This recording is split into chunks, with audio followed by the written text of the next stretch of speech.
এই উপপাদ্যটি অত্যন্ত গুরুত্বপূর্ণ। এই উপপাদ্য করতে গিয়ে অনেক ছেলেমেয়েরা এলোমেলো করে ফেলে। আমরা আজকে চেষ্টা করব এই উপপাদ্যটি অত্যন্ত নিখুঁতভাবে সুন্দরভাবে উপস্থাপন করার জন্য। বৃত্তের যে কোনো বিন্দুতে অঙ্কিত স্পর্শক স্পর্শবিন্দুগামী ব্যাসার্ধের উপর লম্ব। এখানে স্পর্শকটা হলো পিটি, আর ও হলো বৃত্তের কেন্দ্র, পি স্পর্শক বিন্দু এবং কিউ বৃত্তের বাইরে উপস্থিত একটি বিন্দু। ও কেন্দ্র বিশিষ্ট বৃত্তে পিটি পি বিন্দুতে স্পর্শক, প্রমাণ করতে হবে যে পিটি লম্ব ও পি। অঙ্কন: পিটি এর উপরস্থ যে কোনো বিন্দু কিউ নেই ও কিউ যোগ করি।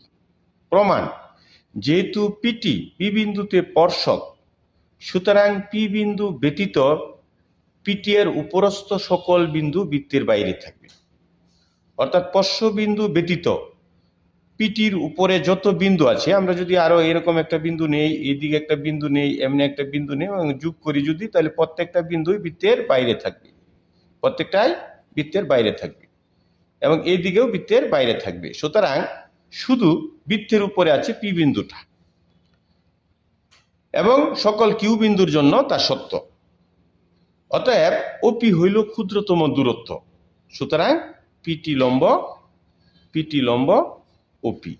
আমি আবার বলছি, মনে করি ও কেন্দ্র বিশিষ্ট বৃত্তে পিটি পি বিন্দুতে স্পর্শক, প্রমাণ করতে হবে যে পিটি লম্ব ওপি।